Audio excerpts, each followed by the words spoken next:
Hey friends, welcome back to my channel. My name is Taylor and it feels like forever since I have sat down to film any kind of video because it's been a really long time. Hi, how are you? How's it been? Are you good? I'm doing good. Life has been absolutely crazy the last couple months. There's been a lot going on, but I'm excited for the future and that's all that matters. So, my hair is doing like some crazy Farrah Fawcett stuff right now. But I wanted to sit down. I filmed like a month ago, no, like 2 months ago at this point, a reading wrap up for March. It's now the middle of May, and I've barely read anything in the last 2 months. So I wanted to show you guys the 3 things that I read in April, and then hopefully have more to talk about the end of this month, even though I haven't finished one book yet this month. I don't know what's going on with my reading this year, but I haven't read hardly anything this year. So not my best reading year, but it's fine. We still got time to make it up. But without further ado, let's talk about the books that I read for April, and then we'll jump into what I read for March, back in time. And there you go. Okay, so like I said, I basically only read 3 books for April, nothing of which I was super excited about, one of which I actually was finishing up from middle grade March. This is The Hatmakers by Tamsin Merchant. I was so excited for this book. I was really excited for the concept, everything, and I don't know what it is, like I said, with my reading year, but I just haven't been intrigued in anything I've picked up this year, hardly at all, other than my Sarah J. Maas books that I finished. So I don't know what the deal with this one was. I think I ended up giving it 3 stars. It's a cute concept in theory, and I don't know, maybe if I'm just not the target audience for it, obviously, because this is a middle grade series book, but I just wasn't a fan of it. This is about a girl named Cornelia where magic is controlled by the 5 maker families, which are the hat makers, the boot makers, the watch makers, the cloak makers, and the glove makers. And basically it just wasn't something that really captured my interest. It took me a really long time to finish this, and that's usually a pretty good sign that I'm just not going to enjoy the book if it takes me forever to read it. I just wasn't, I don't know. I wasn't super huge fan. I think this is a series I probably won't continue in the series for this one. And overall it was just a cute concept in theory, but I wasn't a fan of the execution. So then I read 2 graphic novels. The first one is Hungry Ghosts by Victoria Ying. This I actually really enjoyed. I obviously read it in one sitting, which I do for most of my graphic novels, and I really enjoyed the art style. This is about a girl struggling with an eating disorder, so it is definitely something I would look into before purchasing if that's something that's a trigger warning for you. But basically it explains the concept of like her dynamic with her eating disorder, how it affects her relationships in her life, particularly with her best friend and her mom. And I liked a lot of this. Some of it was very hard to read and very frustrating to read, so I will say that as a warning before you do get into this. But yeah, overall I found this very powerful, very good overall as a representation, I would believe, of an eating disorder and like what that struggle really looks like. So yeah, overall I think I give this 3 or 4 stars, and if it is something you're interested in, I would definitely check it out. Then I read the most random book ever. This is Cheshire Crossing by Andy Weir. Yes, the guy that wrote The Martian, which I didn't figure that out until after I read the intro letter that's in this. This was just a very weird book, I'm gonna be honest. It's basically about these girls that get sent to Cheshire Crossing, which is a boarding school for Dorothy, Alice, and Wendy, the obviously 3 girls from the fairy tales, and I don't know. This was just really hard to follow. There's a lot of world traveling in between worlds.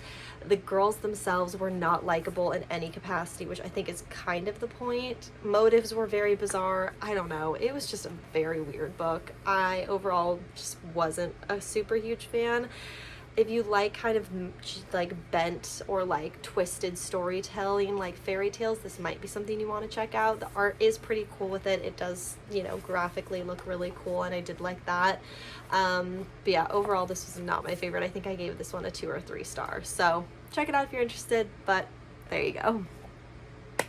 Alright friends, so those were the 3 books I did end up reading in April. Like I said, my reading year has kind of gone completely off the rails lately, so I haven't been good about my reading this month, but I'm hoping that that can turn around soon, but we shall see. Other than that, let's go ahead and jump into what I read in the month of March.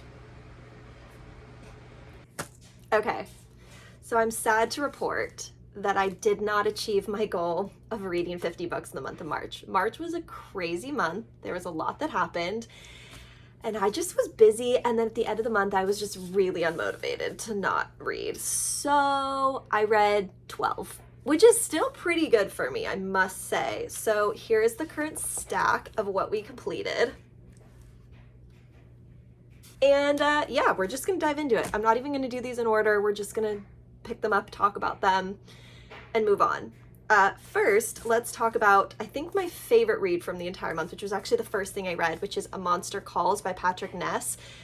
This is such a wonderful, horrible, heart-wrenching book. It's one of those that, like, especially for reading middle grade, it just hurt my soul a little bit. I'm not gonna lie. I just really felt this book, and it's one of those that just, especially with the illustrations and everything, like, it's just a hard book to read. And of course with middle grade, especially reading it as an older audience, you do definitely pick up on things that like a younger audience member might not.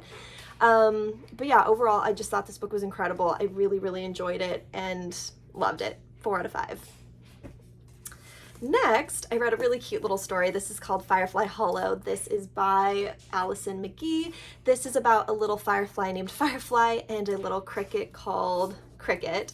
And they basically live in this place called Firefly Hollow where they're warned to stay away from humans, but then they befriend a boy named Peter. Yes, Peter, who's in need of some friends. And I just thought this was really cute. It was very heartwarming. It was a very simple read, not totally my favorite. I ended up giving it 3 out of 5 stars, but overall I really liked it and thought it was very sweet. Next, we read probably, unfortunately, my most disappointing read of this last month, which is Tentacle and Wing by Sarah Porter. This was one I was so excited about. This was giving me like what's the one by... Oh, The House in the Cerulean Sea, like, not Series of Unfortunate Events, but like those like creature, home, kind of cast off stories. Miss Peregrine's Children, that's what I was thinking of. Gave me a lot of those vibes. The first half of this book I really liked, and then it just got really confusing and really convoluted and very strange. There's a lot of things with this that just were very left unanswered. I think this is going to be a series. I think this could potentially move into another book with the amount of things that were left unanswered. I really hope that it does. I might pick it up if they do.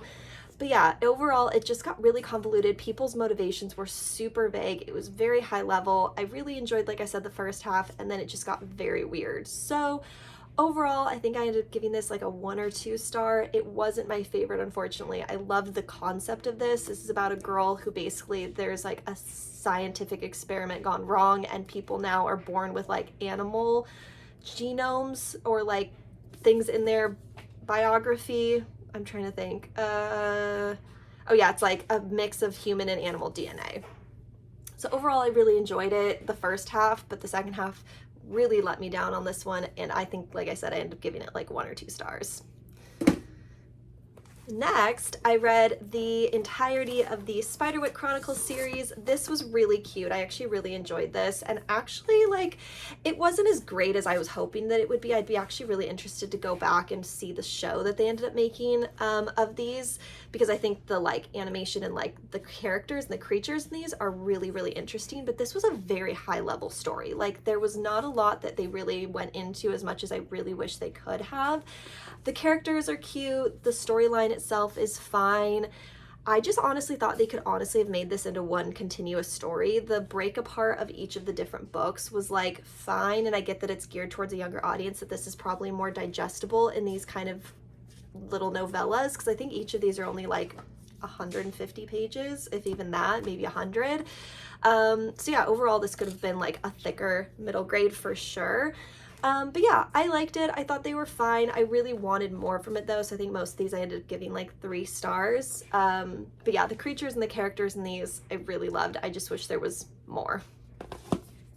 Okay, next I read a really cute little graphic novel. This is Measuring Up by Lily Lamati, and this is essentially about a girl who moves from Taiwan to Seattle and joins a cooking competition in order to help her grandma come over and visit from Taiwan. This was really cute. I actually really enjoyed this. I love middle grade graphic novels just because they're very sweet and sentimental usually. And the art style on this was really cute. I liked the cooking elements that were included in this. And yeah, overall I thought this was really cute, and I think if you love reading middle grade graphic novels, definitely pick this one up. I think I ended up giving this one 3 out of 5 stars. Okay. Next, another graphic novel that I read. This is Primates by Jim Ottavati and Maurice Wicks. This was fine. Again, a lot of the books that I read this month, I was like fine with. There wasn't anything crazy. I didn't love this. I really should have listened to the reviews about this one. I love the Diane Fossey, like, Jane Goodall stories. I think they're so fascinating and so interesting, but overall the storyline just was very high level, wasn't super cohesive, and just wasn't my favorite. I recently read Jane Goodall's biography that was also geared more towards middle grade readers and liked that significantly more, so I would definitely recommend that one if you're looking for something about these women in history and like their experience for a younger audience. Okay, next I read another book that was good, a little forgettable. As I'm like actually sitting here holding this, I'm like, how did this even end? Same concept with the, what was the book? The Tentacle and Wing. This one was one where I loved the first half of this, and the second half just really was like kind of bleh for me. So this is The Wolf Wilder. It's about a girl who reintroduces wolves back into the wild in Russia. The first half of this I loved. It gave me such strong The Bear and the Nightingale just aesthetic and feel and vibes, and then it just kind of got very weird politically involved, and like, again, people's motivations for things were just kind of ambiguous and like a little weird. It kind of had like a Hunger Games, like make her the savior kind of complex. I don't know. Overall, it was fine. I really just wish we could have spent more time like in the woods with the animals and like that whole concept. I would have enjoyed it a lot more. So I think I ended up giving this one, yeah, like 3 out of 5 stars. Okay, and the last one that I read for the month, this was Tune It Out by Jamie Sumner. This is one that I actually really did enjoy. This is about a girl who has sensory processing disorder and just kind of how she copes with it. She ends up getting separated from her mom by CPS due to an incident that occurs, and goes to live with her aunt and uncle, goes to a new school, makes new friends. This is like the quintessential middle grade book for me, of just like new school, new start, figuring out their lives, kind of coming into their own as a chapter. And overall, I thought it was really, really cute. Yeah, there was nothing really wrong with this. I think obviously I'm not the target audience for this, so there were certain aspects of this that I was like, okay, it's cute, it's basic. I really liked kind of the growth that the character had overall throughout the story, Lou, and she just was a cute, fun character to kind of follow. And yeah, I think I ended up giving this 3 or 4 stars. It was good, I enjoyed it, and I definitely think you guys should check it out if you do like stuff like that.